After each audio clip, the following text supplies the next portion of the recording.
Olá!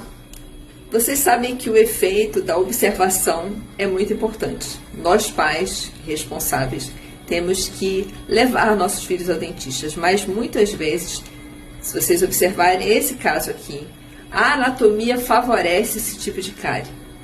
Ou seja, o primeiro molar já vem com orifício anatômico que é fácil acontecer a cárie por conta da própria formação. Então, muitas vezes o odontopediatra, ele precisa observar se tem esse tipo de anatomia lá nos molares, que nascem aos 6 anos. E muitas vezes a criança não observa, não escova direito, não é acompanhada.